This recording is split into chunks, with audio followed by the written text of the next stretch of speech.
Right. So Bible ఇతర పుస్తకాలు మనం చదువుతున్నప్పుడు ఇతర పుస్తకాలను ఏ విధంగా అయితే మనం అర్థం చేసుకుంటామో అవి అర్థం చేసుకోవడానికి మనకు ఏ విధంగా అయితే కొన్ని అప్రోచెస్ లేకపోతే నియమాలు పాటిస్తామో బైబిల్ చదివేటప్పుడు కూడా అటువంటి అప్రోచెస్ అటువంటి నియమాలు మనం పాటించాలి. ఇది చాలా మంది మర్చిపోతా ఉంటారు. ఓకే, బైబిల్ చదవాలన్నప్పుడు ఏదైనా బుక్ చదవాలన్నప్పుడు ఏవైతే నియమాలు ఉండాలో అవి మనం పాటించినప్పుడే అవి అర్థమవుతాయి. అది బైబిల్ దగ్గరికి రాగానే అవసరం లేదని చాలా మంది అనుకోవడం వల్ల బైబిల్లో లోతైన సత్యాలను వాళ్ళు తెలుసుకోకుండా ఉంటారు. మనం జనరల్ గా పుస్తకాలు చదివినా లేకపోతే మనం న్యూస్ పేపర్ చదివినా మనం కొన్ని నియమాలు పాటిస్తాం. ఆ నియమాల ప్రకారమే దాన్ని మనం అర్థం చేసుకుంటాం. సో బైబిల్ దగ్గరకు వచ్చినప్పుడు కూడా మనం అదే అప్రోచ్ అదే యాటిట్యూడ్ తో మనం బైబిల్ దగ్గరికి వచ్చినప్పుడు లోతైన సత్యాలు మనకు తెలుస్తాయి. బైబిల్లో కొన్ని సంగతులు ఉంటాయి, అవి మనకు అర్థం కావాలంటే చాలా లోతుల్లోకి వెళ్ళి దాని బ్యాక్గ్రౌండ్ ఏంటి, కాంటెక్స్ట్ ఏంటి, అసలు ఆ భాషా విధానం ఏంటి, ఇవన్నీ మనం తెలుసుకున్నప్పుడే మనం వాటిని అర్థం చేసుకునే అవకాశం ఉంటది. హరిబరిగా మనం బైబిల్ చదివితే ఇదేంటి ఈ విషయాలన్నీ మనకు అర్థం కావు అనేవి మనం గత క్లాస్ లో కూడా చూసుకున్నాం. రైట్. కొంతమంది ఈ స్టేట్మెంట్స్ చెప్తా ఉంటారు, దాని అర్థం ఏంటో మీరు నాకు చెప్పండి. Maybe I will ask individually. రాత్రంతా నేను ఏడుస్తానే ఉన్నాను అని అంటారు. సో దాని అర్థం ఏంటి? పని ఏడుస్తూనే ఉన్నాను.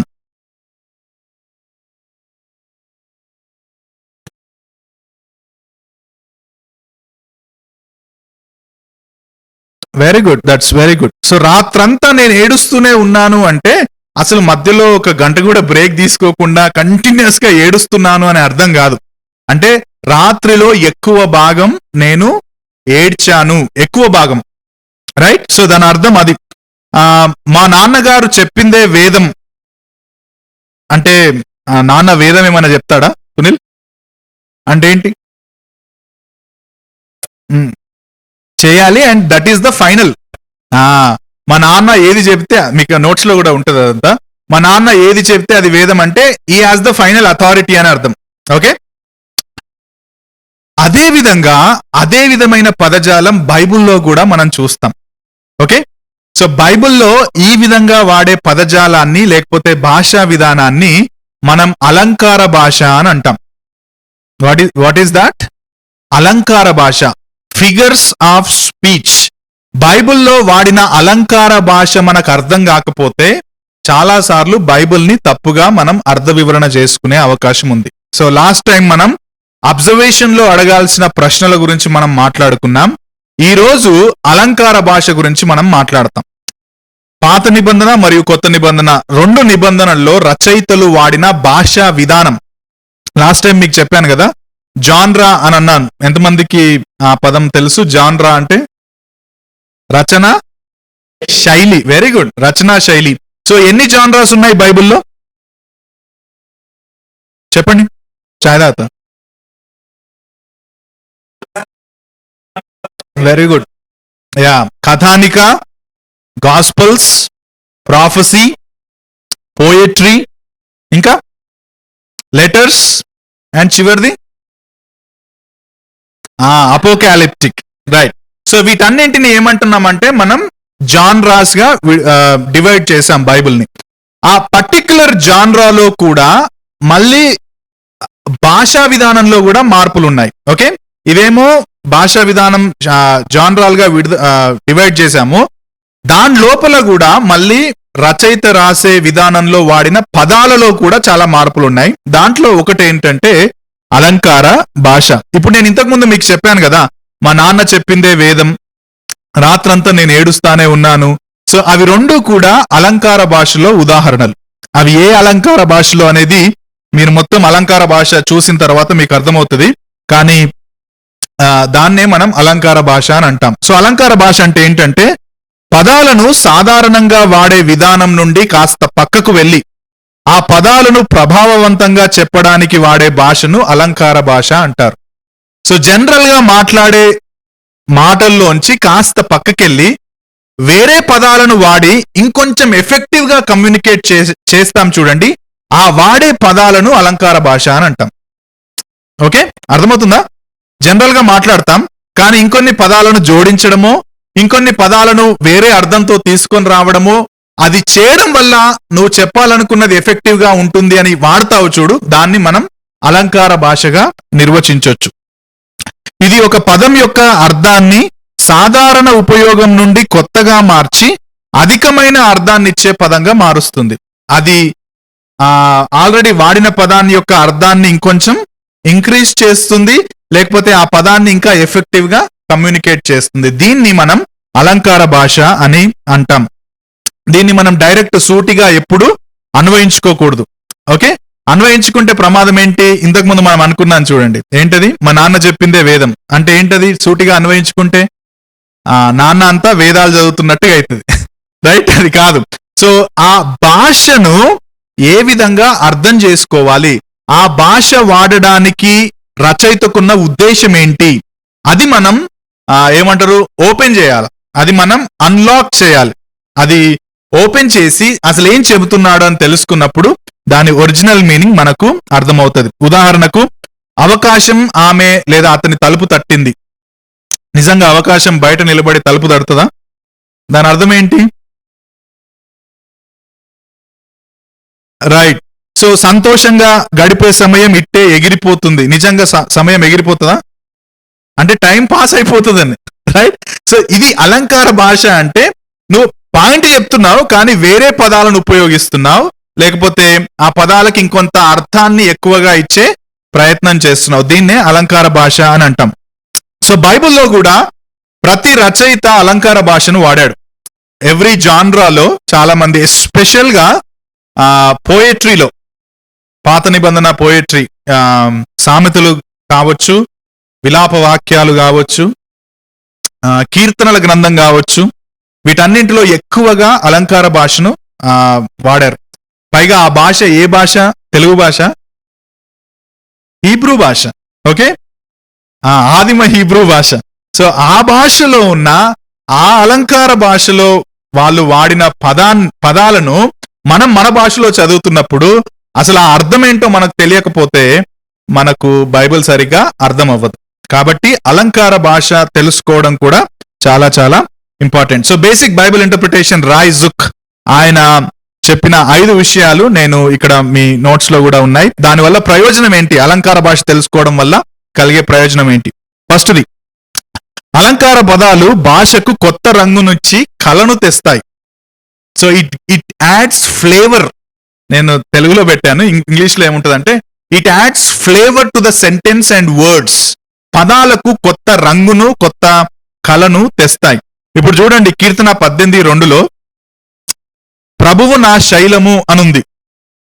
అంటే ఏంటి? గాడ్ ఈజ్ మై శైలం. అంటే ఎంతమందికి తెలుసు? చాలా మంది వాడతాం. శైలం అంటే ఏంటి? పోట్రెసా?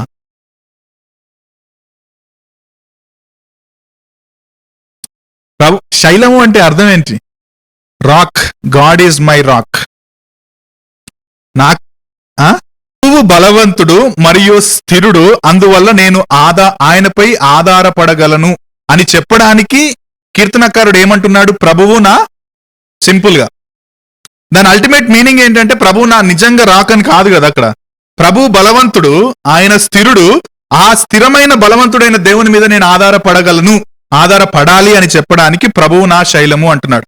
సో ఆ శైలము రాక్ అని పెట్టినప్పుడు ఆ పదానికి, అంటే ఆ చెప్పే సెంటెన్స్ కి ఒక కొత్త ఫ్లేవర్ వచ్చినట్టుగా మనం అర్థం చేసుకోవచ్చు. సో అలంకార భాష it adds flavour to the sentence and words అని ఫస్ట్ పాయింట్ లో చెప్తాడు, రైట్? రెండవది, అలంకార భాష మన గమనాన్ని, శ్రద్ధను ఆకర్షిస్తుంది. ఇట్ అట్రాక్ట్స్, మనల్ని అట్రాక్ట్ చేస్తుంది. ఇది చూడండి, ఫిలిప్పీ 3:2లో ఏమనుంది? ఫిలిప్పీ 3:2లో కుక్కల విషయమై జాగ్రత్తగా ఉండడి అన్నాడు. మనం ఏమనుకుంటాం? కుక్కలు అంటే సడన్ గా బయట కుక్కల గురించి ఎందుకు మాట్లాడుతున్నాడు పౌలు అనుకుంటాం. కానీ కుక్కలు అనేసరికి మనకు అరే ఎవరి గురించి మాట్లాడుతున్నాడు, ఇంత స్ట్రాంగ్ వర్డ్ ఎందుకు మాట్లాడుతున్నాడు? సో అంటే ఏం చేస్తావు అక్కడ? కొంచెం ఆ కాంటెక్స్ట్ చూసి ఎవరిని గురించి ఆయన మాట్లాడుతున్నాడు అని కొద్దిగా ఆగుతావా లేదా? కుక్కలు అంటున్నాడు ఏంటి అని కొంచెం ఆగుతాం కదా. So it attracts. సో అలంకార భాష మనల్ని ఏం చేస్తుందంటే మనల్ని మనం గమనించడానికి, లేకపోతే మనం శ్రద్ధగా చూడడానికి మనల్ని ఎంకరేజ్ చేస్తుంది. అది రెండవ అడ్వాంటేజ్ గా ఆయన చెప్తాడు. మూడవది, third advantage of using figures of speech ఏంటంటే అలంకార భాష మేధోపరమైన ఆలోచనలను, అంటే ఇంటెలెక్చువల్ ఐడియాస్ ని మరింత దృఢంగా చేస్తాయట. ఇప్పుడు ఒక ఆలోచన ఉంది, కీర్తనాకారుడు లేకపోతే రచయిత ఒక సెంటెన్స్ చెప్పాడు అనుకోండి. సో అందులో ఒక ఐడియా ఉందనుకోండి. ఆ ఐడియాని ఏం చేస్తాయంటే అలంకార భాష వాడినప్పుడు దాన్ని ఇంకొంచెం స్ట్రాంగ్ చేస్తాయి ఐడియాని. నా మాటలు అర్థమవుతున్నాయా? ఆ ఐడియాని ఇప్పుడు actually lord is my rock అనేది కూడా మనం ఎగ్జాంపుల్ గా తీసుకోవచ్చు ఇక్కడ. అదే ఐడియా. ఓకే, సో దాన్ని విడమర్చి చూసినప్పుడు మనకేం అర్థమైంది? ఆయన బలవంతుడని అర్థమైంది, ఆయన స్థిరుడని అర్థమైంది, ఆయన మీద నేను డిపెండ్ అవ్వాలని అర్థమైంది. సో ఐడియాని ఏం చేస్తుంది? ఇది ఎలాబొరేట్ చేస్తుంది. ప్రభువు నా శైలము అన్న మాట ఇంతగా మన ఐడియాని ఎలాబొరేట్ చేస్తుంది. సో అలంకార భాష ఆ విధంగా మన ఐడియాస్ ని దృఢం చేస్తుంది అని చెప్పి రాయిజుక్ అంటాడు. ఒక ఎగ్జాంపుల్ ఆయన చెప్పింది ద్వితీయోపదేశకాండం 33:27. శాశ్వతుడైన దేవుడు నీకు నివాస స్థలము, నిత్యముగా నుండు బాహువులు నీ క్రింద నుండును. బాహువులు అంటే ఏంటి? చేతులు యాక్చువల్లీ. ఓకే, సో దేవుడు నీకు నివాస స్థలముగా ఉంటాడు, నిత్యముగా ఉండు బాహువులు నీ క్రింద ఉంటాయంటే ఏంటి? ఆయన నిన్ను చేతుల్లో పట్టుకుంటాడు అంటే అర్థం ఏంటి? నిజంగా చేతులు చాచి పట్టుకుంటాడనా? రక్షణ, ఆయన నిన్ను కాపాడుతాడు. So that will elaborate your idea. అక్కడ బాహువులు నీ క్రింద ఉండును అని ఉంది, కానీ లోతుల్లోకి వెళ్ళి ఆలోచిస్తే దేవుడు నిన్ను కాపాడువాడు, దేవుడు నిన్ను రక్షించువాడు, నీ పట్ల ప్రేమ కలిగిన వాడు అన్న డిఫరెంట్ అండర్స్టాండింగ్స్ మనకు వస్తున్నాయి. సో అలంకార భాష ఆ విధమైన ఇంటెలెక్చువల్ ఐడియాస్ ని స్ట్రెంగ్తెన్ చేస్తాయి అని రాయిజుక్ అంటున్నాడు. నాలుగవది, అలంకార భాష గుర్తుపెట్టుకోవడం చాలా సులభం, చాలా ఈజీ. ఎగ్జాంపుల్ మత్తయి సువార్త 23:27 ఏమంటున్నాడు? ఈ వచనం అందరికీ గుర్తుండిపోతుంది కదా. పరిసయ్యులను సమాధులని ఒక మాట అంటాడు, చెప్పండి అని ఎవరన్నా హింట్ ఇచ్చారనుకో చెప్పేస్తామా లేదా? సున్నం కొట్టిన సమాధులని. ఎందుకు సున్నం కొట్టిన సమాధులు అనేది అలంకార పదం. అర్థమవుతుందా? సో అలంకార పదాన్ని వాడడం వల్ల ఈజీగా మనకు అర్థమైపోతుంది. లార్డ్ ఈజ్ మై రాక్, ప్రభువు నా రక్షణ శృంగము. అది ఎంత గుర్తుండిపోయే పదం అది. రక్షణ శృంగము,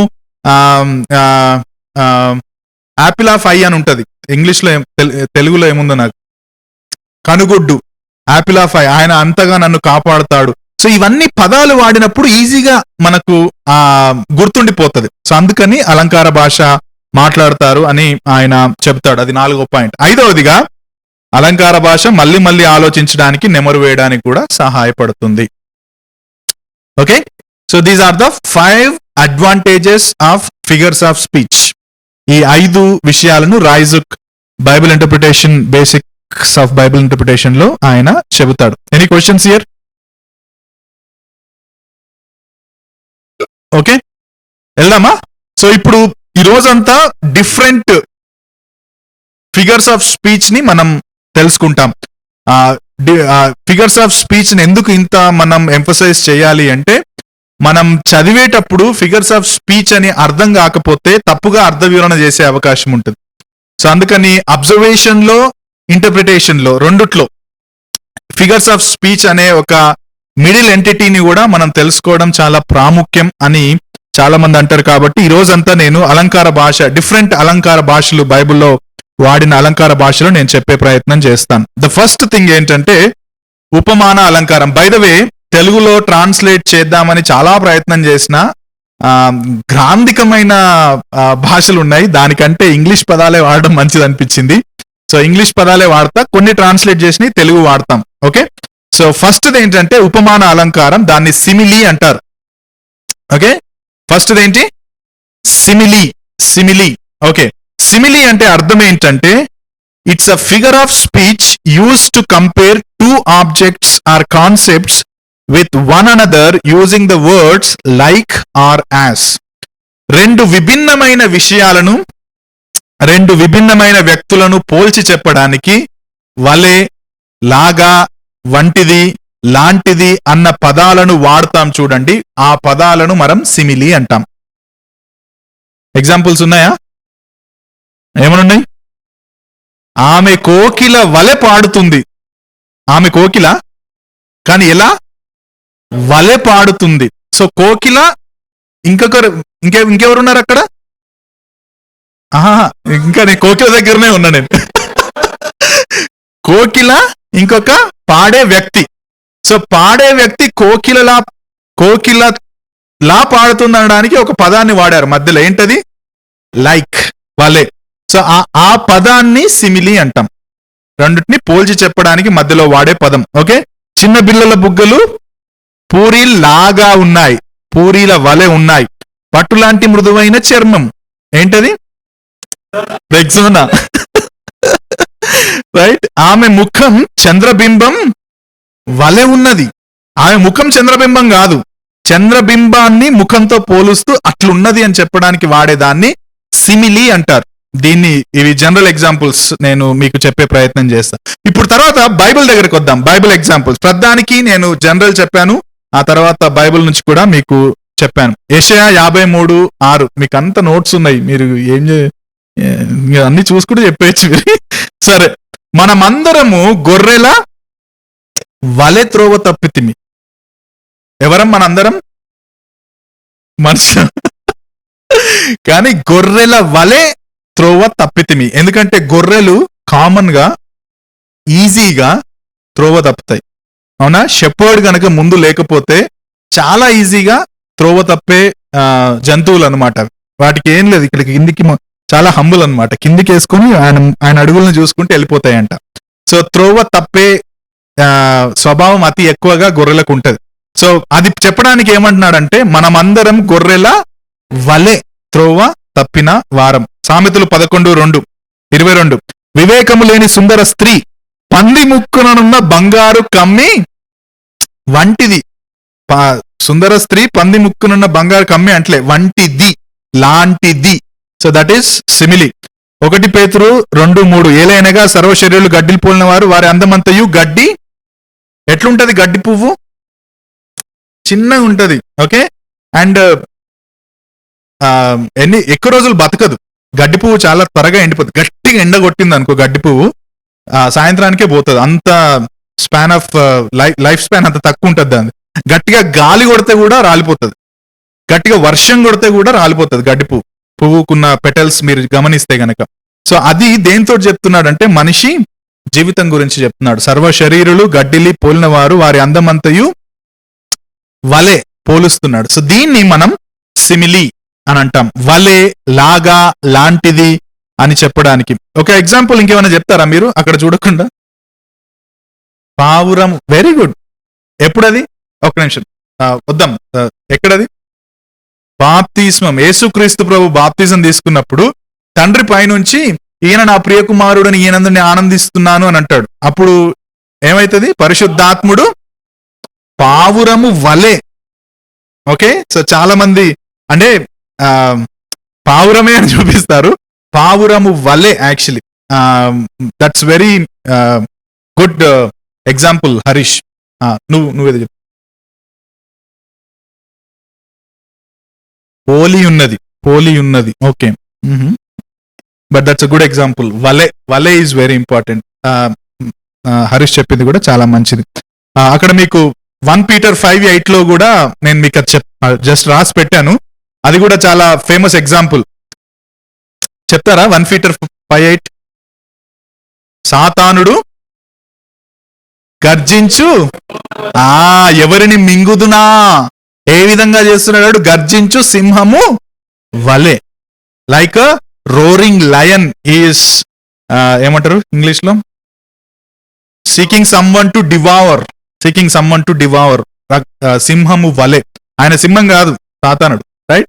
సింహము వలె చూస్తున్నాడు. రైట్. మిగతా మీకు అక్కడ చెప్పాను. సో దీన్ని మనం ఉపమాన అలంకారం అని అంటాం, simile. Right. Any questions? Shiva, అర్థమైందా? రైట్ అంటాం. రైట్. 2 రూపకాలంకారం. దీన్ని మెటాఫోర్ అంటాం. ఇది చాలా కామన్ గా బైబిల్లో యూజ్ చేస్తారు metaphor. It takes an object or action and compares it to something blindingly familiar but completely unrelated. అంటే ఇంతకు ముందేమో రెండు విషయాలను తీసుకున్నాం, మధ్యలో దేంతో కనెక్ట్ చేశాం? వలే. సో ఇక్కడ ఈ వలెలు లాగాలు లాంటిది వంటిదిలు ఉండవు ఈ రూపకాలంకారంలో, అంటే మెటాఫోర్లో. ఇద్దరు వ్యక్తులను లేదా విషయాలను సమాన గుణంతో ఊహాత్మకంగా పోల్చి చెప్పడం, అంటే డైరెక్ట్ గా చెప్పడం. ఎగ్జాంపుల్ చెప్తే మీకు అర్థమవుతుంది. ఆడ రాసా, బతుకు జట్కా బండి. బతుకు జట్కా బండి వలె ఉన్నది అనలేదు అక్కడ, బతుకు జట్కా బండి, రైట్? ఇది ఇల్లా చేపల మార్కెట్టా? అంటే ఎగ్జాంపుల్ చెప్తున్నా, ఇల్లా చేపల మార్కెట్టా అంటే నువ్వు చేపల మార్కెట్ వలె ఇల్లుంది అని అనలేదు, ఇల్లా చేపల మార్కెట్టా. అర్థమవుతుందా? సో దాన్ని మనం రూపకాలంకారం అంటాం. చేయడం చాలా important. Keerthana 23:1, Jehovah is my shepherd. So is not comparing, ఇక్కడ ఆయన నా కాపరి అంటున్నాడు. సో ఆయన నా కాపరి అంటే అర్థం ఏంటి అసలు? ఇప్పుడు అలంకార భాషలో మనం డైరెక్ట్ అప్లై చేసినాం. సో ఏం చెప్పాం? 5 రాజుకు 5 చెప్పాడు కదా, ఆ 5లో 5ను ఉపయోగించి యెహోవా నా కాపరిని ఎట్లా అర్థం చేసుకోవచ్చు మనం? చెప్పు, elaborate please. He will protect me. ఆయన కాపరి, ఆయన నన్ను కాపాడుతాడు. ఇంకా హీ విల్ గైడ్ మీ, ఆయన నన్ను నడిపిస్తాడు. ఇంకా ప్రొవైడ్, నన్ను పోషిస్తాడు, స్ట్రైట్ చేస్తాడు. ఇన్ని పదాలు అంటే మన ఒక ఏమంటారు ఇంటెలెక్చువల్ ఐడియాస్ ని స్థిరం చేస్తాడని ఒక పాయింట్ చెప్పాడు కదా. So it will elaborate hour ideas and also ఒక కొత్త అర్థాన్ని, అంటే పదానికి కొత్త రంగును, కళను కూడా తెచ్చినట్టుగా మనం చూడొచ్చు. అది మెటాఫోర్ లో మనం చూస్తాం. మీరు లోకానికి ఉప్పు. మీరు ఇప్పుడు చెప్పండి, ఎలాబరేట్ చేయండి ఆ థాట్ ని. ప్రిజర్వేటివ్ అంటే ఎట్లా చేసుకోవచ్చు? టేస్ట్. అంటే దాన్ని ఎలాబరేట్ చేయంటే టేస్ట్ అని కాదు, దాన్ని మనకు అప్లై చెయ్యి అంటే ఏం చెప్తున్నాడు అక్కడ యేసుక్రీస్తు ప్రభు? మీరు లోకానికి ఉప్పై ఉన్నారంటే అర్థం ఏంటి? యేసు ప్రభు లోకానికి మీరు ఉప్పై ఉన్నారు అన్నాడు అంటే అర్థం ఏంటి? టేస్ట్లెస్. Okay, right. ఇంకా edify others, right, very good. So flavour, ఆ ఫ్లేవర్ ఉంటేనే నీకు దానికి రుచి ఉంటది. కాబట్టి నువ్వు క్రిస్టియన్ లైఫ్ కూడా ఆ విధంగా ఇతరులకు రుచిని అంటే లిటరల్ గా రుచి అని కాదు కానీ ఇన్ఫ్లుయెన్స్ అదర్స్. మీరు లోకానికి ఉప్పై ఉన్నారంటే మీరు లోకాన్ని ఇన్ఫ్లుయెన్స్ చేసే తత్వంతో ఉన్నారు, లేకపోతే లోకానికి సేవ చేసే, లేకపోతే ఎడిఫై చేసే గుణంతో కలిగి ఉన్నారని చెప్పడానికి జీసస్ క్రైస్ట్ మీరు లోకానికి ఉప్పై ఉన్నారు అన్న అలంకార భాషను వాడాడు. అది అలంకార భాష, బై ద వే. ఓకే, లోకానికి మీరు ఉప్పై ఉన్నారు అనేది అలంకార భాష, రైట్. ఇంకేమున్నాయి? యేసుక్రీస్తు జాన్ గాస్పుల్ ఆఫ్ జాన్ లో చెప్పిన 7 మాటలు ఉన్నాయా? నేనే జీవాహారం, బ్రెడ్ ఆఫ్ లైఫ్, నేనే light, I am the light, I am the door, I am the good shepherd, I am the resurrection and life, I am the truth, I am the life. ఇవన్నీ ఏంటి? నేనే. అర్థమవుతుందా? So వీటన్నింటిని ఏమనుకోవచ్చు అంటే అలంకార భాషలో రూపకలంకారాలు, metaphors గా వీరిని మనం అర్థం చేసుకోవచ్చు. అర్థమవుతుందా? నేను పునరుత్థానమును జీవమును అంటే పోల్చి చెప్పట్లేడు, నేనే అంటున్నాడు. నేనే పునరుత్థానమును, నేనే మార్గమును, యెహోవా నా కాపరి. మధ్యలో వలే లాగా అనేవి మెటాఫోర్ లో ఉండవు.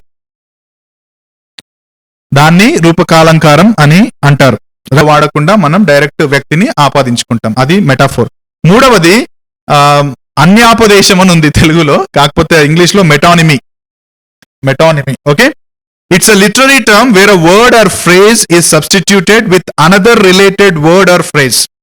ఒక పదం లేదా పదబంధం మరొక సంబంధిత పదం లేదా పదబంధానికి ప్రత్యామ్నాయంగా వాడతారు, అన్యాపదేశం. ఓకే, ఒక పదానికి వేరుగా వేరే పదబంధాన్ని వాడడాన్ని మెటానిమీ అంటారు. ఎగ్జాంపుల్ చూడండి కింద. అసెంబ్లీ లేదా పార్లమెంటు ఈ బిల్లు పాస్ చేసింది. బిల్లు పాస్ చేసింది ఎవరు? కానీ అసెంబ్లీ పాస్ చేసింది అంటే లిటరల్ గా అసెంబ్లీ బిల్డింగో పార్లమెంట్ బిల్డింగో పాస్ చేసిందని కాదు కదా. సో ప్రత్యామ్నాయంగా వాడారు ఆ పదాన్ని. సో వీళ్ళకు అంటే మనుషులకు ప్రత్యామ్నాయంగా ఏ పదాన్ని వాడారు అక్కడ? అసెంబ్లీ లేదా పార్లమెంట్ అన్న పదాన్ని వాడారు. సో అసెంబ్లీ అండ్ పార్లమెంట్ అంటే ఉద్దేశం ఏంటి? అక్కడ ఉన్న ప్రజలని అర్థం, నాయకులని అర్థం, రైట్? ఇంగ్లీష్ లో ఒక మెటానిమీ ఉంది అక్కడ. We need boots on the ground as quickly as possible అంటే నిజంగా బూట్స్ తీసుకొచ్చి పెట్టడమా ఏంటది? బూట్స్ అంటే something soldiers typically wear represent soldiers అంటే ఆయన ఏమంటున్నాడంటే వి నీడ్ మోర్ సోల్జర్స్. యుద్ధానికి నాకు ఇంకా సోల్జర్స్ కావాలి అని అనకుండా ఏమంటున్నాడు? వాళ్ళకి ప్రత్యామ్నాయంగా ఆయన వాడిన పదం ఏంటి? We need boots on the ground as quickly as possible. అర్థమవుతుందా మెటానిమీ అంటే? సో ఆ పదాన్ని వాడకుండా ప్రత్యామ్నాయ పదాన్ని వాడి ఒకే అర్థాన్ని ఇస్తుంది, మళ్ళీ ఒకే అర్థాన్ని ఇస్తుంది. దాన్ని మెటానిమీ అంటారు. అర్థం చేంజ్ అవ్వట్లేదు ఇక్కడ, అర్థం ఒకటే ఉంది, కానీ ఆల్టర్నేటివ్ వర్డ్ ని లేకపోతే సెంటెన్స్ ని వాడుతున్నారు. దాన్ని మెటానిమీ అంటారు. సో బైబిల్ ఎగ్జాంపుల్ దగ్గరికి వద్దాం. లూక్ 16:29 అందుకు అబ్రహాము వారి యొద్ద మోషే ప్రవక్తులను ఉన్నారు, వారి మాటలు వినవలనని అతనితో చెప్పగా. ఇది తెలుసు కదా, లాజరు అండ్ ధనవంతుని ఉదాహరణలో మోషేయు ప్రవక్తులు ఉన్నారంటే అర్థం ఏంటి అక్కడ? వాళ్ళు అక్కడ ఉంది మీకు ఆన్సర్ కాబట్టి చదివి చెప్తున్నారు, రైట్? ఓకే, అది లేకపోతే మాత్రం చెప్పకపోయేటోళ్ళు మీరు, రైట్? సో మోషే ప్రవక్తులు ఉన్నారంటే వాళ్ళ రైటింగ్స్ ఉన్నాయని అక్కడ, రైట్? సో వాళ్ళ రైటింగ్స్ అని చెప్పకుండా ఏం చెప్తున్నాడు ఇప్పుడు? వాళ్ళిద్దరు ఉన్నారని చెప్తున్నాడు. అర్థమవుతుందా? మెటానిమీలో వాళ్ళ రైటింగ్స్ ఉన్నాయి, వాళ్ళు రాసిన లేకపోతే వాళ్ళకి సంబంధించిన రచనలు ఉన్నాయని వివరించకుండా మోషే ప్రవక్తలు ఇద్దరు ఉన్నారని మనుషులను చెప్తున్నాడు. ప్రత్యామ్నాయంగా వాళ్ళ రచనలకు బదులుగా వారినే చెప్తున్నాడు. సో దాన్ని మెటానిమీ అంటారు. ఓకేనా, రైట్? నెక్స్ట్ ఎగ్జాంపుల్ రోమా 3:30. మీకు ఎగ్జాంపుల్స్ చూస్తే దాన్ని కనెక్ట్ చేసుకోవచ్చు మీరు, పదం అర్థం కాకపోయినా. ఆయన సున్నతి గల వారిని విశ్వాసం మూలంగాను సున్నతి లేని వారిని విశ్వాసము ద్వారాను నీతిమంతులుగా తీర్చును. రోమన్స్ 8:30 3:30. ఇప్పుడు సున్నతి లేకపోవడం అంటే అర్థం ఏంటి మనకు తెలుసు ఆల్రెడీ. సున్నతి పొందిన వాళ్ళు ఎవరు? పొందిన వాళ్ళు యూదులు. ఓకే, 8వ రోజు వాళ్ళకు సున్నతి ఉంటది. వాళ్ళ బాడీస్ లో దేవుడు ఉంచిన ఒక మార్క్ అది. దాని ద్వారా మీరు నా నిబంధన ప్రజలని దేవుడు వాళ్ళతో నిబంధన చేశాడని మనకు తెలుసు. సో యూదులు అందరూ 8వ రోజు సున్నతి చేసుకుంటారు. సో అందుకని వాళ్ళు ఒక రకంగా గర్వపడుతుంటారు కూడా, దేవుడు మా దేవుడు మాకే ఈ నిబంధన చేశాడని చెప్పేసి కదా, రైట్? సో ఇప్పుడు డైరెక్ట్ గా అక్కడ ఆయన యూదులను విశ్వాస మూలంగాను అన్యజనులను విశ్వాసము ద్వారా నీతిమంతులుగా తీర్చిన అనొచ్చు కదా, అనొచ్చు కదా. కానీ అన్నాడా? ఏం పెట్టాడు అక్కడ పదాలు? మీనింగ్ రెండు ఒకటేనా? ఓకే, సున్నతి గలవారంటే యూదులు, సున్నతి లేని వారంటే అన్యజనులు. సో ప్రత్యామ్నాయ పదంగా వీళ్ళని పెట్టాడు, ఈ పదాలను పెట్టాడు, కానీ మీనింగ్ మాత్రం రెండిట్లో ఒకటే. సో ఇది మెటానిమీ, దీన్నే మనం మెటానిమీ అని అంటారు. ఓకే, అర్థమవుతుందా? ఇది అలంకార భాష. అలంకార భాష అంటే ఈ విధమైన పదజాలాన్ని వాడడం, రైట్? 4వది ఉపలక్షణాన్ని పోలే అలంకారం, దానిలో సినెక్డోచే అంటే ఏంటంటే a part is used for a whole or a whole is used for a part. అర్థమైందా? అంతటి కోసం కొంత చెప్పడం, కొంత కోసం అంతా చెప్పడం కింద ఉంది. ఓకే, అంతటి కోసం కొంచెం చెప్పడం, కొంచెం కోసం నాకు రేపటి వరకు హెడ్ కౌంట్ ఇవ్వండి అంటే అందరు తలలు లెక్కించాలనా? అంటే head represent what? Whole body. నాకు హెడ్ కౌంట్ ఇవ్వండి అంటే ఓన్లీ హెడ్ ని లెక్కించమని కాదు, నాకు మొత్తం ఎంత మంది అంటే head represent whole body. So whole బాడీని చెప్పడానికి అంత బాడీని చెప్పడానికి కొంత వాడాడు. ఏంటా కొంత? హెడ్. సో దీన్ని సినెక్డోచే అంటారు, సినెక్డోకే అంటారు. అక్కడ మీకు ఇచ్చాను చూడండి. Let me give you a piece of advice. A piece of advice is a synecdoche where a part, a piece represents the whole advice. Piece of advice అంటే ఓన్లీ ఇంత పీస్ అడ్వైజ్ లో అని కాదు, ఓకే, మొత్తం advise లో ఒక సగం piece తీసుకొని ఇస్తాను కదా, హోల్ పీస్ అసలు యాక్చువల్లీ హోల్ అడ్వైజ్ ని let me give you a piece of advice అని అట్లా ఆ పీస్ ని రిప్రజెంట్ చేస్తుంది. పీస్ అంటే మొత్తం అని అర్థం. సో హెడ్ అంటే హోల్ బాడీ ఎట్లనో, పీస్ అంటే కూడా మొత్తం అడ్వైజ్ అని అర్థం. ఓకే, సో కొంచెం అంతటి కోసం కొంచెం చెప్పడం, కొంచెం కోసం అంతం చెప్పడాన్ని సినెక్డోచే అంటారు. బైబిల్ ఉదాహరణ చూద్దాం, మీకు అర్థమవుతుంది. ల్యూక్ 12:19, నా ప్రాణముతో ప్రాణమా, అనేక సంవత్సరాలకు విస్తారమైన ఆస్తి నీకు సమకూర్చబడింది, సుఖించుము, తినుము, త్రాగుము, సంతోషించుమని చెప్పుకొందుకొని అనుకోను. సో ఇక్కడ ప్రాణమా అనే పదం దేనికి వాడినట్టు? ప్రాణం అంటే జనరల్ గా యాక్చువల్ ఇంగ్లీష్ లో అది మై సోల్ అని ఉంటది.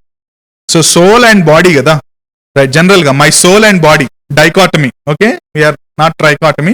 సోల్ అండ్ బాడీ, ప్రాణం అంటే లోపల ఉంటది, దానికి పైన ఉన్నది శరీరం. సో నా ప్రాణమా అంటున్నాడంటే ఓన్లీ ఆ సోల్ తోటే మాట్లాడుతున్నట్ట, ఇక్కడ హోల్ వ్యక్తితో మాట్లాడుతున్నాడు. So soul represents whole person, whole వ్యక్తి అని అర్థం అక్కడ. దాన్ని సినెక్డోచే అని అంటాం, రైట్? రెండోది సామెతలు 1:5-15-16, నా కుమారుడా, నీవు వారి మార్గమున పోకము, వారి త్రోవలయందు నడవకుండా నీ పాదము వెనకకు తీసుకొనుము. కీడు చేయుటకై వారి పాదాలు పరిగెత్తుతాయి, నరహత్య చేయుటకై వారు త్వరపడతారు. కీడు చేయడానికి వారి పాదాలు పరిగెత్తుతాయి అంటే అర్థమేంటి? ఓన్లీ పాదాలు మాత్రమే పరిగెత్తి బాడీ అంతా వెనక్కుండిపోతుందనా? అంటే అర్థమేంటి? పాదాలు రిప్రజెంట్ హోల్ పర్సన్. కీడు చేయడానికి ఆ వ్యక్తి మొత్తంగా పరిగెడతాడు, అంటే అంతగా త్వరపడతాడు, అంత పాపం చేయడానికి ఇష్టపడతాడు, పరిగెడతాడు అని చెప్పడానికి ఆ హోల్ పాదాన్ని తీసుకొని హోల్ బాడీని రిప్రజెంట్ చేయడానికి వాడడాన్ని సినెక్డోచే అని అంటారు. ఓకే, సంఖ్యాకాండంలో కూడా మీకు ఒక ఎగ్జాంపుల్ అక్కడ ఇచ్చాను, తర్వాత చూడండి అది, రైట్? అది 4వ ఫిగర్ ఆఫ్ స్పీచ్, అలంకార భాష, రైట్?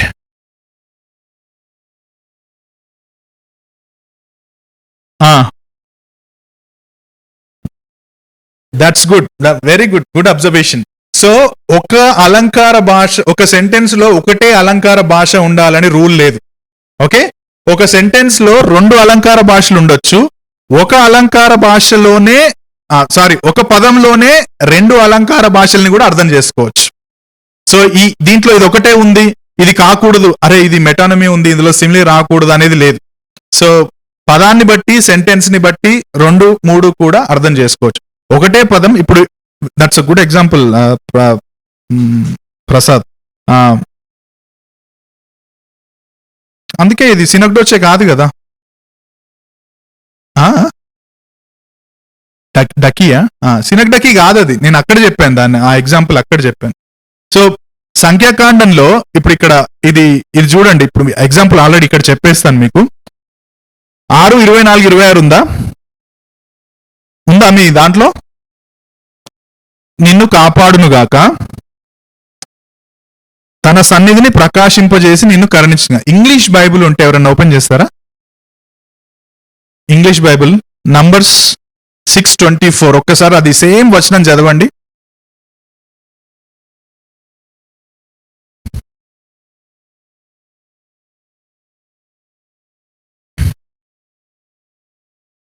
ద లార్డ్, ఇది చాలా ఫేమస్, మీకు ఇంగ్లీష్ లో చదివితే అర్థమవుతుంది. Okay, keep you, the lord make his face actually తెలుగులో ఏమని రావాలా, కానీ ఇక్కడ ఏమని ట్రాన్స్లేట్ చేశారు? సన్నిధిని ప్రకాశింపజేసి అన్నారు. ఓకే, నీ ముఖము అని రావాలి. ఓకే, సో అయితే ఇంగ్లీష్ లోనే ఇప్పుడు దీన్ని అర్థం చేసుకుందాం, తెలుగులో కాకుండా. సో ఆయన ముఖము ప్రకాశింపజేసి కరుణింపజేస్తానంటే అర్థం ఏంటి? సినెక్డోచేలో కేవలం ఫేస్, యెహోవా దేవుని ఫేస్ మాత్రమే ఇట్లా ఉంటుందా? ముఖము చేస్తా అంటే అర్థం ఏంటి అసలు? హీస్ ప్రెజెన్స్, హోల్ అంటే the presence of the lord, he will shine upon you. Okay, so that is the meaning కదా, రైట్? సినెక్డోచే సూట్ అయిందా ఇక్కడ? కానీ ఇదే వచనం ఆంథ్రోపోమార్ఫిజం అనే నెక్స్ట్ వస్తుంది. ఆంథ్రోపోమార్ఫిజం అనేది కూడా మనం వాడొచ్చు. నేను అక్కడికి వెళ్తాను, డైరెక్ట్ ఆంథ్రోపోమార్ఫిజం దగ్గరికి వెళ్దాం. ఎన్నో పాయింట్ అంటే అది సిక్స్త్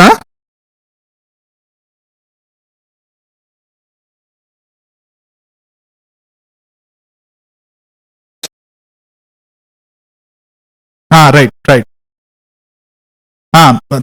దేవుడికి మానవ రూపారోపణమా? రైట్. ఆంథ్రోపోమార్ఫిజం అంటే దేవునికి మానవ లక్షణాలను ఆపాదించడం. ఇప్పుడు దేవుడికి ఫేస్ ఉంటుందా? ఉండదు, బికాస్ హీఈస్ స్పిరిట్. కానీ అక్కడ సంఖ్యాకాండంలో 6:24 ఏమంటున్నాడు author? His face shine upon you అంటే అర్థం ఏంటి?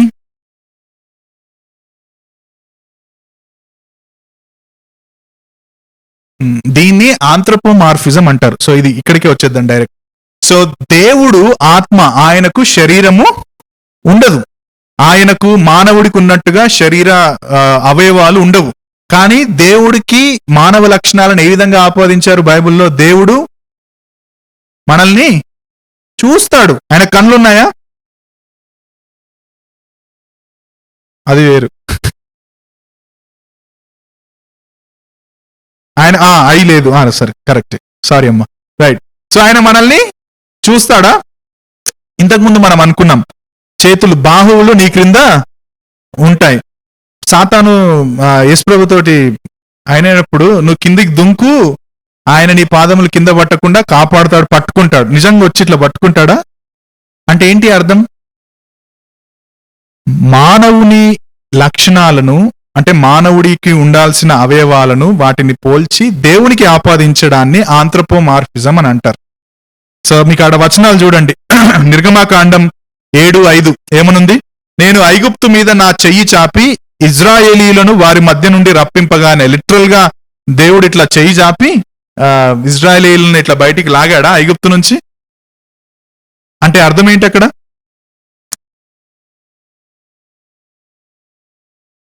అదే చెయ్యి చాపి బయటికి లాగాను అంటే అర్థం ఏంటి? ఆయన జోక్యం చేసుకున్నాడు. He's the one who intervened. వీళ్ళ ప్రార్థనలు ఆయన దగ్గరికి వెళ్ళాయి, మోషేని ఆయన లేపాడు. వాళ్ళ ప్రార్థనలు నాకు వచ్చాయని ఆయన, నేను నిన్ను వాళ్ళని బయటికి తీసుకురావడానికి పంపిస్తున్నానని చెప్పి ఆయనతో మాట్లాడి, నీకు మాట్లాడడం చేత కాకపోతే అహరోన్ ఉన్నాడు కదా, మీరిద్దరు వెళ్ళండి అని చెప్పేసి గాడ్ ఇంటర్వీన్డ్ అంటే ఆయన జోక్యం చేసుకొని చెప్పడం. దాన్ని చెయ్యి చాపి అన్నట్టుగా మనం అర్థం చేసుకోవచ్చు. ఆయన లిటరల్ గా చెయ్యి ఉందని కాదక్కడ. ఇంకోటి ఏంది? కీర్తన 89:10 చంపబడిన దాంతో సమానంగా నీవు రాహబును ఐగుప్తును నలిపివేసితివి నీ బాహుబలము చేత. బాహుబలే దేవుడు? నిజంగా అటువంటి భుజాలు, భుజాలు దేవునికి ఉన్నాయా? అంటే ఆయన తన శక్తి చేత, అంత శక్తి చేత శత్రువులను చెదరగొట్టాడు. కీర్తన 113:6 ఆయన భూమి ఆకాశములను వంగి చూడని అనుగ్రహించుచున్నాడు. పైనుంచి తొంగి కళ్ళు పెట్టి చూస్తున్నాడా దేవుడు? ఆయన ఉన్నాయా? కళ్ళు లేవు. సో కింద మీకు ఎక్స్ప్లెనేషన్ ఇచ్చాను. ఈ వచనాల ప్రకారం దేవునికి అక్షరాల కళ్ళు, చేతులు మరియు కాళ్ళు ఉన్నాయని అర్థం కాదు. దేవుడు ఆత్మ, కానీ మనం ఆత్మ రూపంలో లేం, మనుషులం, మనకు శరీరాలు ఉన్నాయి. ఈ మానవ రూపాలు దేవుని స్వభావంను మరియు క్రియలను అర్థం చేసుకునటానికి మనకు సహాయపడతాయి. దాన్ని ఆంథ్రోపోమార్ఫిజం అంటాం. సో ఇప్పుడు పైన సినెక్డోచే వచ్చింది, at the same time face ఇక్కడ ఇది కూడా వచ్చిందా లేదా? రెండు కలిసినాయి. సో ఒక్క ఎగ్జాంపుల్లో రెండు విధాలుగా కూడా అలంకార భాషను మనం అర్థం చేసుకోవచ్చు. ద పాయింట్, మీనింగ్ చేంజ్ కాదు, మీనింగ్ ఏం చేంజ్ కాదు, అర్థమవుతుంది కదా. అక్కడ సినెక్డోచే కరెక్టే అయింది, మళ్ళీ ఇక్కడ ఆంథ్రోపోమార్ఫిజం కూడా కరెక్టే అయింది. అర్థం, మీనింగ్ మాత్రం చేంజ్ అవ్వదు అని చెప్పడానికి. Okay right. 5వ పాయింట్ దానికి పైన, మానవీకరణ అంటే పర్సానిఫికేషన్. పర్సానిఫికేషన్ అంటే ఇంతకుముందు ఆంథ్రోపోమార్ఫిజంలో ఏమన్నాం మనం? మానవుని లక్షణాలను దేవునికి ఆపాదించు.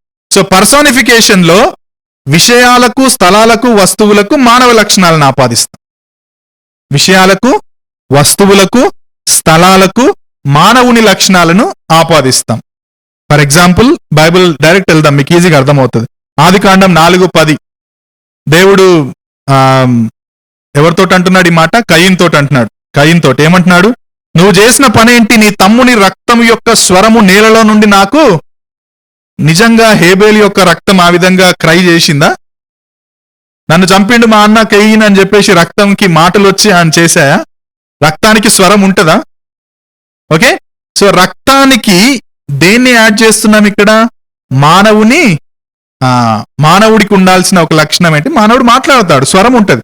సో ఆ వస్తువుకు లేకపోతే ఆ స్థలానికి లేకపోతే ఆ విషయానికి మానవుడి లక్షణాలను ఆపాదించడమే పర్సానిఫికేషన్. అర్థమవుతుందా? సో అంటే అర్థం ఏంటి? రక్తం యొక్క స్వరం నాలో నుండి మెరపెడుతుందంటే నువ్వు చంపింది నాకు తెలిసింది, నువ్వు చంపింది నాకు తెలిసింది, నువ్వు అన్యాయంగా చంపిన విషయం నాకు తెలిసింది అన్నది దేవుడు అక్కడ చెబుతున్నట్టుగా అర్థం చేసుకోవచ్చు.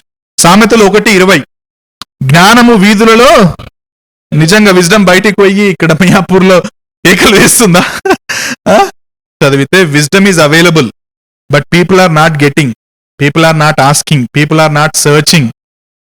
విజ్డమ్ ఈజ్ అవైలబుల్, అది దేవుడు జ్ఞానాన్ని ఇచ్చాడు. సో మనం దాన్ని పొందుకోవట్లేదు అని ఆ 3 అధ్యాయాలు మొత్తం చదివితే మనకు అర్థమవుతుంది. మోస్ట్ ఇంపార్టెంట్ ఒక విషయం చెప్పాలనుకుంటున్నాను. సో బైబిల్ ఇంటర్ప్రిటేషన్ లో one of the most important aspect ఏంటంటే కాంటెక్స్ట్. అది నెక్స్ట్ క్లాస్ లో మనం చూస్తాం. సో దీనికి అంతా ఇప్పుడు ఈ అలంకార భాష, పరిశీలన ఇవన్నీ ఏడికి తీసుకొస్తాయి అంటే మనల్ని కింగ్ ఆఫ్ ఇంటర్ప్రిటేషన్ దగ్గరికి తీసుకొస్తుంది. కింగ్ ఆఫ్ ఇంటర్ప్రిటేషన్ ఏంటంటే కాంటెక్స్ట్. ఓకే, సో ఇప్పుడు నువ్వు చెప్పినావు కదా అదేదో వచనం, ఎన్నో కీర్తనం. సో అదేంటి అని నన్ను అడిగితే నాకు తెలియదు, because I don't know the context. So I have to read the entire సామ్లో అసలు ఆథర్ ఏం రాస్తున్నాడు, ఆ ఫ్లో ఆఫ్ థాట్ ఏంటి, అది వాడిన పదజాలం ఏంటి అనేది పూర్తిగా నేను చూస్తే అప్పుడు నేనేమైనా అర్థ వివరణ అంటే ఎవరైనా అర్థ వివరణ చేయొచ్చు. ఇంపార్టెంట్ కాంటెక్స్ట్ ఈజ్, నేను అంటున్నా కదా, context is the king of interpretation and queen of the interpretation is again context. అంటే అంత ఇంపార్టెంట్. సో అందుకని అది చూస్తే తెలుస్తుంది. అండ్ ఆల్సో పదాలకు అర్థం తెలియాలి. సంబారం అంటే ఏంటో, ఇంగ్లీష్ లో ఏంటో అనేది చూడాలి. సో ఎవరికో చెప్తున్నా, నిన్న చైతన్యకి చెప్తున్నా, అన్న ఇది ఎట్లా అర్థం చేసుకోవాలని ఎవరైనా క్వశ్చన్ అడిగితే, నీకు until unless you are very confident, నువ్వు కరెక్ట్ గా దాని మీద స్టడీ చేసావు, నువ్వు చాలా కాన్ఫిడెంట్ ఉన్నావు ఇది రైట్ ఇంటర్ప్రిటేషన్ అని నీకు తెలిస్తే తప్పితే నువ్వు ఏదో చెప్పడానికి మాత్రం ప్రయత్నం చేయకు. ఎందుకంటే నీకు కాంటెక్స్ట్ తెలవాలి, రైట్ మీనింగ్ తెలవాలి. ఇవన్నీ తెలిసినాక ఇది కావచ్చు అని చెప్పొచ్చు. కానీ నువ్వేదో అడగగానే అన్న ఇదేమనుకుంటుంది వచనం ఇదేంటి అనగానే నువ్వు సడన్ గా స్టడీ చేయకుండా ఎక్కడో ఏదో విన్నావు కాబట్టి ఏదో చెప్పాలన్న ప్రయత్నం మాత్రం మనం చేయొద్దు అని అన్నా. ఎందుకంటే కాంటెక్స్ట్ మిస్ అయితే హోల్ పాయింట్ మిస్ అయినట్టే. Right, okay. So next class లో మీకు మెయిన్ గా కాంటెక్స్ట్, దానికి రిలేటెడ్ ప్రిన్సిపల్స్, ఇంటర్ప్రిటేషన్ ప్రిన్సిపల్స్ మనం నెక్స్ట్ క్లాస్ లో చూస్తాం. రైట్, 7వది అతిశయోక్తి. ఇది మనకు చాలా బాగా పరిచయం. హైపర్ బోలే, ఘోరంగా బోల్ చేస్తాం మనం, హైపర్ బోల్ చేస్తాం బాగా. బలమైన ప్రభావంగా చెప్పడానికి అతిశయోక్తి అంటే ఉన్నదానికంటే ఎక్కువ చేసి చెప్తాం అనమాట. ఏమని, మా పొలంలో బంగారం పండింది. పండుతుందా పొలంలో బంగారం? అంటే ఏంటి బంగారం పండింది అంటే? ఆ మాటలకు చచ్చినంత పనైంది. నిజంగా చచ్చిపోయేంత పనైందా? కాదు. డబ్బు నీళ్ళలా ఖర్చు చేస్తున్నాడు అంటే బాగా ఎక్కువగా, అంటే చాలా ఎక్కువగా ఖర్చు చేస్తున్నాడు అని చెప్పడానికి నీళ్ళలాగా అని అట్లా చెప్తున్నాడు. సో పాయింట్ ఏంటంటే ఎఫెక్టివ్ గా ఉన్నదాన్ని ఇంకొంచెం బాగా ఎక్స్ట్రా మసాలా యాడ్ చేసి కొంచెం ఎక్కువ చేసి చెప్పడాన్ని మనం హైపర్ బోలే అని అంటాం. హైపర్ పేరు కూడా భలే ఉంటది, హైపర్ బోలే. రైట్, బైబుల్ ఉదాహరణలు చూద్దాం. కీర్తన 6:6 నేను మూలుగుచు అలసి ఉన్నాను, ప్రతి రాత్రి కన్నీరు విడుచుచు నా పరుపు తేలజేయుచున్నాను, నా కన్నీళ్ల చేత నా పడక కొట్టుకొని పోవచ్చున్నది. నిజంగానా? ప్రతి రాత్రి కన్నీరు విడుస్తూ పరుపు తేలిపోతుందంట అండ్ కన్నీళ్ల చేత పడక కొట్టుకొని పోతుందంట. నిజంగా జరుగుతుందా అది? నువ్వు రాత్రంతా ఏడ్చినా జరగదు అది. సో ఏం చెప్తున్నాడు అక్కడ అసలు కీర్తనకారుడు? అంత ఎక్కువగా బాధపడుతున్నాడని, అంత తీవ్రమైన బాధను అనుభవిస్తున్నాడు, లోపల అంత దుఃఖంతో అలమటిస్తున్నాడని చెప్పడానికి వాడిన పదజాలం చూడండి. నా కన్నీరు విడుచుచు నా పరుపును తేలజేయుచున్నాను, నా పడక కొట్టుకొని పోవచ్చున్నది. సో కొంచెంగా చెప్పడానికి దాన్ని ఏం చేస్తున్నాడు, కొద్దిగా ఎక్కువ తీవ్రత కొంచెం లాగి ఎక్కువ చెప్పడాన్ని ఎగ్జాజరేట్ చేసి చెప్పడం. Right, correct. యోహాను సువార్త 21:25 యేసు చేసిన కార్యములు ఇంకా అనేకములు కలవు, వాటిలో ప్రతిదాన్ని వివరించి రాసిన యెడల అట్లు రాయబడిన గ్రంథములకు భూలోకమైనను చాలదని నాకు తోచుచున్నది. నిజంగానా? అలంకార భాష, అది ఎగ్జాజరేట్ చేసి చెప్తున్నాడు. అంటే చాలా ఉన్నాయని చెప్పడానికి భూలోకమైనంత చాలనంత యేసుప్రభు అన్ని విషయాలు ఏం చెప్పలేదు. అసలు యేసుప్రభు ఎన్ని 3.5 సంవత్సరాలే కదా ఆయన మాట్లాడింది. 3.5 years లో ఆయన మాట్లాడిన చాలా ప్రాముఖ్యమైన సంగతులు ఆల్రెడీ బైబిల్లో ఇచ్చేశాడు. సో భూలోకమైనంత అన్ని మాటలు 3.5 సంవత్సరాలు యేసుప్రభు చెప్పలేడు. సో ఈజ్ ఎగ్జాజరేటింగ్ పాయింట్ ని, రైట్? ఇది ఇంకా మస్తు సూట్ అవుతుంది చాలా మందికి అర్థం చేసుకోవడానికి. నీ కుడి కన్ను నిన్ను అభ్యంతరపరిస్తే దాన్ని పెరికి నీ వద్ద నుండి పారవేయి, కుడి చెయ్యి అభ్యంతరపరిస్తే దాన్ని నరికి నీ వద్ద నుండి పారవేయి. అది తెలుసా? ఇది కొండ మీద ప్రసంగంలో ఆ పరిచర్యకు వచ్చిన ఫస్ట్ మాటలు ఇవన్నీ యేసుప్రభు చెప్పేది. సో పెరికి వేయండి అంటే ఉద్దేశం ఏంటంటే సిన్ని అంత తీవ్రంగా మీరు పరిగణించండి. అంటే ఒకవేళ సిన్ని ఓవర్కమ్ చేయాలంటే ఇటువంటి రాడికల్ డెసిషన్స్ తీసుకోండి మీరు అని. అంటే మీరు పెరికేయాలంటే తీయడం కాదు, కానీ దాన్ని ఆపుకోవడానికి రాడికల్ డెసిషన్ అంత తీవ్రంగా పరిగణించండి. దాని ఫలితాలు కూడా తీవ్రంగా ఉంటాయి కాబట్టి సిన్ని ఓవర్కమ్ చేయడానికి అంత సీరియస్ గా మీరు తీసుకోండి అని చెప్పడానికి వాడుతున్న పదం అది, అలంకార భాష. అంతేగాని లిటరల్ గా పీక్కోండి నరుక్కోండి అని చెప్పట్లేడు యేసుక్రీస్తు ప్రభు అక్కడ. సో జీసస్ ఆల్సో యూజ్డ్ ఏంటి? అలంకార భాష. Jesus also used it, right? 8వది యూఫిమిజం, అర్ధాలంకారం అని వచ్చింది. మరి ఏమో చూద్దాం. యూఫిమిజం అంటే కఠినమైన మాటను మృదువైన మాటతో చెప్పే అలంకారం. హార్ష్ వర్డ్ ని చాలా కొంచెం ఇన్అఫెన్సివ్ వర్డ్ ని యూజ్ చేసి చెప్పడం. The substitution of an inoffensive word for a more offensive word. Okay, so దాన్ని యూఫిమిజం అని అంటారు. ఉదాహరణకు అతడు బీదవాడు కాదు. బీదవాడు అంటే కొంచెం అఫెన్సివ్ ఉంది, మరీ పేదరికం అది ఇదని. Is not poor but is economically backward. Economically backward. ఎంత పాలిష్డ్ ఉంది వర్డ్, చాలా పాలిష్డ్ వర్డ్ అనమాట. సో అట్లా ఆయన బీదవాడు కాదు, అతడు ఆర్థికంగా వెనకబడిన వాడు. సో అఫెన్సివ్ వర్డ్ ని ఇన్అఫెన్సివ్ వర్డ్స్ తో పెట్టడాన్ని మనం దాన్ని యూఫిమిజం అని వాడతాం. ఎగ్జాంపుల్ చూడండి. ఆదికాండం 15:15 నీవు క్షేమముగా నీ పితరుల యొద్దకు, యాక్చువల్లీ ఏం చెప్తున్నాడు? నువ్వు చస్తావు అంటే బాగోదు కాబట్టి ప్రణయ్, ఓకే, నువ్వు చస్తావు అంటే కొంచెం బాగా అఫెన్సివ్ వర్డ్ అవుతుంది కాబట్టి నీ పితరుల యొద్దకు నీవు పోయేదవు. అపోస్తల కార్యం 7:60. ఎవరు అపోస్తల కార్యం 7లో? స్టెఫెను. అతడు మోకాల్లోని ప్రభువా వారి మీద ఈ పాపం మోపకమని గొప్ప శబ్దముతో పలికెను. ఆ మాట పలికి ఆయన నిద్రపోయిండా? నిజంగానే ఏం చేశాడు? యాక్చువల్లీ చనిపోయాడు.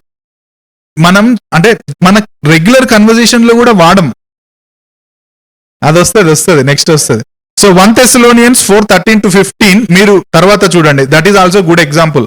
Actually that is the first example, నేను 3వ ఎగ్జాంపుల్ గా పెట్టాను.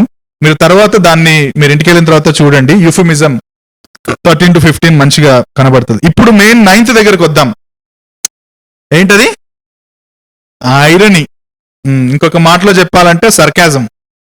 సో హాస్య ధోరణిలో వ్యంగ్యంగా సత్యానికి వ్యతిరేకంగా వర్ణించడం. ఓకే, ఐరనీ బాగుంది.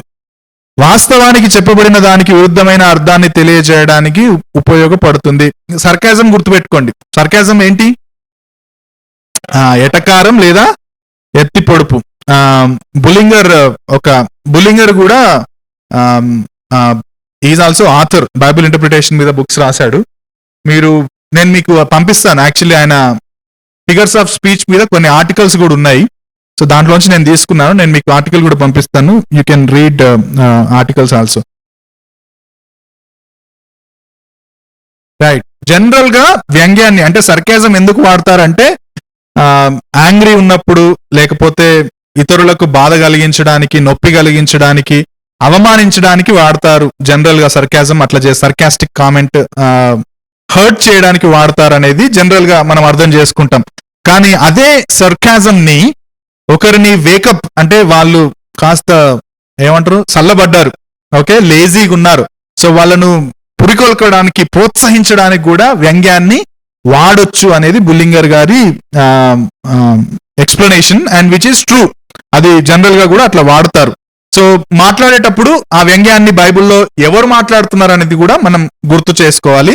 ఎందుకు మాట్లాడుతున్నారు అనేది కూడా మనం ఏమంటారు గమనించాలి. అప్పుడు మనకు ఎందుకు అంత సర్కాస్టిక్ గా మాట్లాడడం అనేది మనకు అర్థమవుతుంది. కాంటెక్స్ట్ ఏంటి అనేది చూస్తే, ఫర్ ఎగ్జాంపుల్ న్యాయాధిపతులు 10:14 పోయి మీరు కోరుకొనిన దేవతలకు మొర పెట్టుకొనుడి, మీ శ్రమకాలమున అవి మిమ్మల్ని రక్షించునేమో అని ఇజ్రాయిలీలతో సెలవిచ్చాను. ఎవరు సెలవిచ్చారు? ఇది యెహోవా దేవుడు సెలవిచ్చాడు. ఏమంటున్నాడు?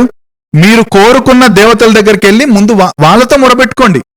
అంటే వీళ్ళు విగ్రహాలు చేసుకున్నారు, దేవతలు యెహోవా దేవుణ్ణి విడిచేసి వేరే దేవుళ్ళ తట్టుకెళ్లారు. వాళ్ళ దగ్గరికి వెళ్ళి పూజించడం, వాళ్ళని ఆరాధించడం మొదలు పెట్టారు. సో దేవుడికి కోపం వచ్చింది. అప్పుడు ఏమంటున్నాడు? మళ్ళీ తప్పు తెలిసిపోయింది, వేరే దేవతల దగ్గరికి పోయినామని. ఓ దేవా మమ్మల్ని క్షమించు అని మళ్ళీ దేవుని దగ్గరికి వచ్చారు. రాగానే దేవుడు ఏమన్నాడంటే, ఇప్పటిదాకా అడిగి పోయిరుగా, పొండి వాళ్ళతో మొరబెట్టుకోండి, అవి మిమ్మల్ని రక్షిస్తాయేమో చూడండి అని ఎవరు చెప్తారు? దేవుడు అంటున్నాడు, సర్కాస్టిక్ గా అంటున్నాడు. అది న్యాయాధిపతులు 10:14. ఇజ్రాయేలీలు యెహోవాను విడిచిపెట్టి విగ్రహ దేవతలను ఆరాధించారు. వారు సహాయం కొరకు యెహోవా యుద్ధకు తిరిగి వెళ్ళినప్పుడు ఆయన వ్యంగ్యంగా ఇలా సమాధానం ఇచ్చాడు, మీరు పోయి మీరు కోరుకున్న దేవతలకు మొర్ర పెట్టుకొనుడి అని. సో అంటే అర్థం ఏంటి ఇక్కడ? వాళ్ళు దేవుణ్ణి విడిచిపెట్టారు, దేవుణ్ణి కాదని వేరే దేవతల తట్టు తిరిగారు. సో వాళ్ళకి ఇప్పుడు దేవుడు ఒక పాఠం నేర్పిస్తున్నాడు. ఇప్పటిదాకా మీరు పోయారు, వాళ్ళకి మొరబెట్టుకున్నారు కదా, ఇప్పుడు వెళ్ళి మొరబెట్టుకోండి, వాళ్ళు కాపాడతారేమో చూడండి.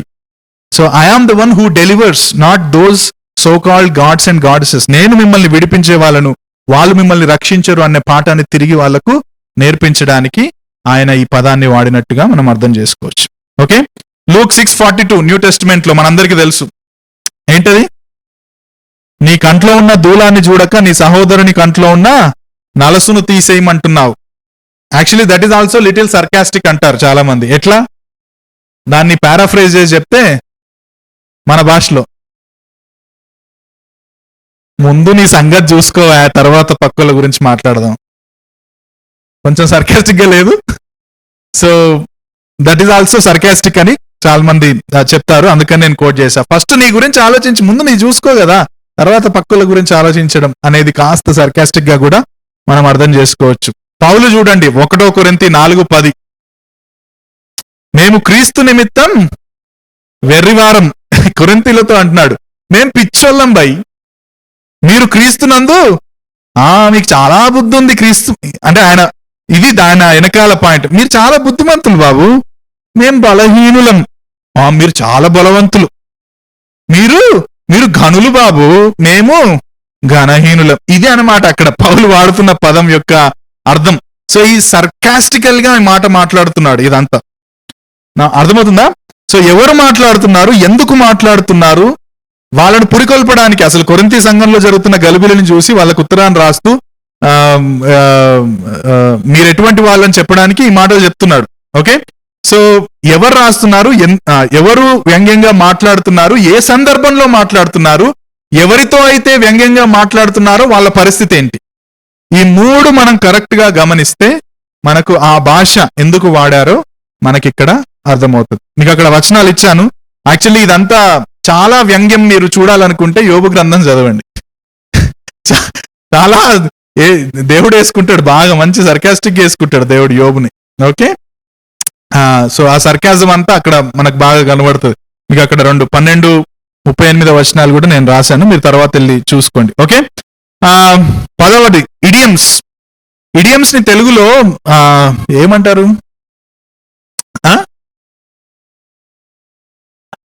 జాతీయాలు. రైట్, నేను ఇక్కడ ఏదో భాష్యం అని వచ్చింది నాకు, అది ఆంధ్ర భాషలో అది జాతీయాలు. Okay, it is an expression that has a meaning other than what the words themselves communicate. ఏమంటారు దాన్ని?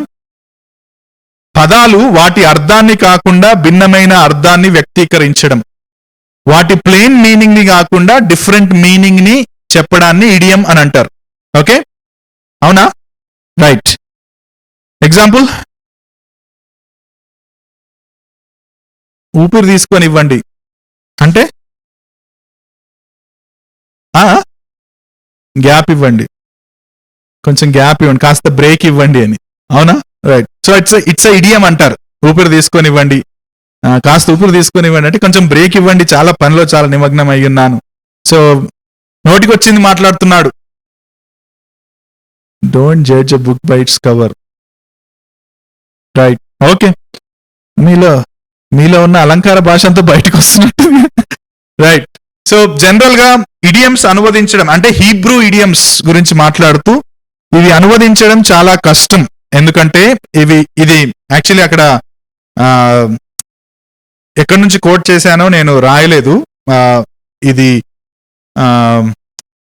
ఆండ్రియాస్ కోసన్బర్గర్ బుక్ నుంచి కోట్ చేశాను ఆ రెండు వాక్యాలు. ఇడియమ్స్ అనువదించడం చాలా కష్టం, ఎందుకంటే అవి మూల భాషకు అంటే ఒరిజినల్ లాంగ్వేజ్ కి ప్రత్యేకమైనవి. ఒకవేళ లిటరల్ గా వాటిని ట్రాన్స్లేట్ చేస్తే కాస్త గందరగోళానికి కూడా గురయ్యే అవకాశం ఉంటది అని చెప్తాడు. సో బైబిల్లో వాడిన ఇడియమ్స్ చూద్దాం. ఒకడు తన కనుపాపను కాపాడుకున్నట్లు నన్ను కాపాడుము. ఇంతకుముందు మనం మాట్లాడుకుంది ఇదే కదా, యాపిల్ ఆఫ్ ఐ 17:8. దీన్ని ఇడియం గా వాడేవాళ్ళట. అంటే యాపిల్ ఆఫ్ ఐ అన్న పదం ఉంది చూడండి, Apple of I. So that is an idiom. ఓకేనా? అంటే ఏంటి యాపిల్ ఆఫ్ ఐ అంటే ఏంటి అర్థం అక్కడ? అంటే చాలా చాలా క్లోజ్ అని, చాలా ప్రియమైన వ్యక్తి, అంత ప్రియమైన వ్యక్తిగా దేవుడు మనల్ని చూస్తాడు, పరిగణిస్తాడు అని చెప్పడానికి ఆ ఇడియం ని వాడారు. ఆదికాండం 4:1 మనకు తెలుసు కదా, ఇది ఎరగడం మనకు తెలుసు కదా. జనరల్ గా ఎరగడం అంటే ఏంటి? తెలుసుకోవడం అన్నట్టు వాడతాం. కానీ అక్కడ నో ఐడమ్ న్యూ హిజ్ వైఫ్ అంటే that's about sexual relationship. Okay, అది మత్తయి సువార్త 1:25 కూడా వాడారు. యేసు జన్మించినంత వరకు యోసేపు మరియను ఎరగలేదు అంటే he didn't have any sexual relationship with Mary అనేది కూడా. సో దాన్ని కూడా ఎరగడాన్ని ఇడియం గా వాడేవాళ్ళట. సో అందుకే ఆ మూల భాషలో వాడిన దాన్ని మనం ట్రాన్స్లేట్ చేసినప్పుడు మనకు ఇడియం గా అనిపించకపోవచ్చు, కాకపోతే అక్కడైతే దాన్ని ఇడియం గా చూశారు అని కొంతమంది చెప్పారు. రైట్. రైట్, ఆ రెండు కూడా ఇడియమ్సే. మీరు చూడండి అవి 2 Thessalonians 31-35. రైట్. ఇంకొకటి చెప్పి నేను క్లోజ్ చేస్తాను. దీన్ని ఇంకొక హీబ్రూ పోయట్రీలో, హీబ్రూ లిటరేచర్ లో ఒక విధానం ఇది. దీన్ని ప్యారలలిజం అంటారు. ఉందా మీ దాంట్లో? రైట్, ఇది చెప్పి నేను క్లోజ్ చేస్తాను. రైట్. హెబ్రీ రచనా శైలిలో ఒక విధానం ఏంటంటే ప్యారలలిజం. ఓకే, సమాంతరత్వం అని వచ్చింది, అనురూపత అని వచ్చింది, ఏదన్నా తీసుకోండి. రైట్. విషయం ఏంటంటే ఒకే విషయాన్ని, ఒకే ఆలోచనను చెప్పడానికి 2 వాక్యాలను లేదా పదబంధాలను వాడడం. ఒకే విషయాన్ని చెప్పడానికి 2 వాక్యాలను లేకపోతే 2 పదబంధాలను వాడడం. దాన్ని ఇంకొంచెం చెప్పాలంటే 2వ లైన్లో చెప్పబడే విషయం 1వ లైన్లో చెప్పబడే విషయాన్ని మరింతగా బలపరిచి ప్రభావవంతంగా చెప్తుంది. అర్థమైందా? 2 లైన్స్ ఉన్నాయి, ఇదొక లైన్, ఇదొక లైన్. 2 ఒకటే మీనింగ్ చెప్తున్నాయి. కొన్నిసార్లు ఆపోజిట్ కూడా చెప్తాయి. అంటే టైప్స్ లో మనం వెళ్తే చూద్దాం. ఈ 2వ లైన్లో 1వ లైన్లో చెప్పే పదం ఏదైతే మీనింగ్ ఉందో, ఈ 2వ లైన్లో చెప్పే పదం దాన్ని ఇంకెక్కువగా ప్రభావవంతంగా చేస్తుంది. బట్ 2 ఏం చేస్తున్నాయి? దాదాపు సేమ్ మీనింగ్స్ ఇస్తున్నాయి, కొన్నిసార్లు వ్యతిరేకం చేస్తాయి. ఓకే, సో దాన్ని ప్యారలలిజం అంటారు, సమాంతరత్వం. దీన్ని హీబ్రూ లిటరేచర్ లో ఒక స్టైల్ అది. రైట్. మీకు ఎగ్జాంపుల్ చూస్తే ఈజీగా గుర్తొస్తుంది. కింద ఉంది చూడండి, కీర్తన 19:1. ఏంటవి? ఆకాశములు దేవుని మహిమను, దాని కింద ఏముంది? రెండిట్లో మీనింగ్స్ ఏముందా? 2 సేమ్. సో ఆకాశములు దేవుని మహిమను వివరించుచున్నవి. అంతరిక్షం అంటే మళ్ళీ ఆకాశమే. ఆయన చేతి పనిని ప్రచురించుచున్నది. సో అల్టిమేట్ గా మీనింగ్ ఏంది? 2 కలిపి 2 ఏం చెప్తున్నాడంటే అంతరిక్షము దేవుని పనిని చూపిస్తున్నాయి, లేకపోతే మహిమపరుస్తున్నాయి అని చెప్తున్నాడు. కానీ 2వ లైన్ లో ఇంకా దానికి పంచ్ యాడ్ చేసినట్టు ఉంది. ఫస్ట్ లైన్ కి 2వది పంచ్ యాడ్ చేసినట్టు ఉంది కదా. సో దీన్ని ప్యారలలిజం అని అంటారు. అది ఎస్పెషల్లీ ఎక్కడ ఉంటదంటే సామ్స్ లో ఉంటది. Very good. అండ్ సామెతల్లో ఉంటది.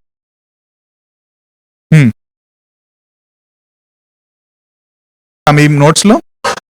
రైట్. సో వివిధ రకాల యాక్చువల్లీ 5 టైప్స్ ఉన్నాయి. 5 టైప్స్ అంటే తెలుసుకుంటే మంచిది. ఆ 2 మిగతా మీరు ఇంటికి వెళ్ళి తెలుసుకోండి. నేనైతే 3 ప్యారలిజమ్స్ మాత్రమే ఇక్కడ పెట్టడం జరిగింది. ఇంకో 2 కూడా ఉన్నాయి.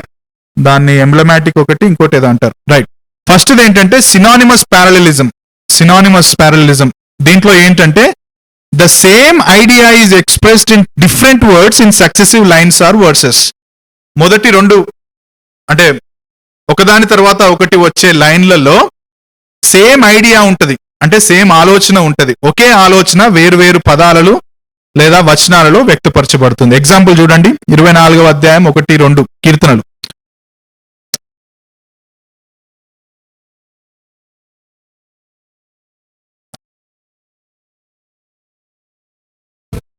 సో ఏంది ఐడియా ఏంటిది? ఐడియా ఏంటి అక్కడ? 1 idea is there in 2 sentences.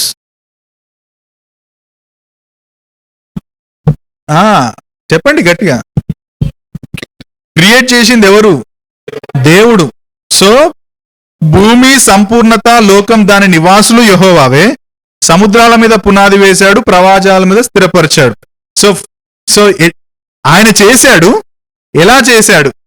Okay, కానీ అల్టిమేట్ గా మెయిన్ ఐడియా ఏంటి? He is the creator. So ఆ 2వ లైన్ వచ్చేది మొదటి లైన్ కి ఏం చేసింది? ఇంకొంత సపోర్ట్ చేసింది, ఇంకా దాన్ని వివరించే ప్రయత్నం చేసింది. దీన్ని సినానిమస్ అంటారు. అంటే ఇక్కడ విరుద్ధమైన అర్థాలు లేవు, ఒకటే ఐడియాని 2 కూడా చెప్తున్నాయి అనమాట. సో దాన్ని సినానిమస్ ప్యారలిజం అని అంటారు.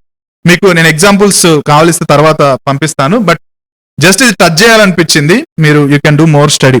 రెండవది యాంటిథెటికల్ ప్యారలిజం.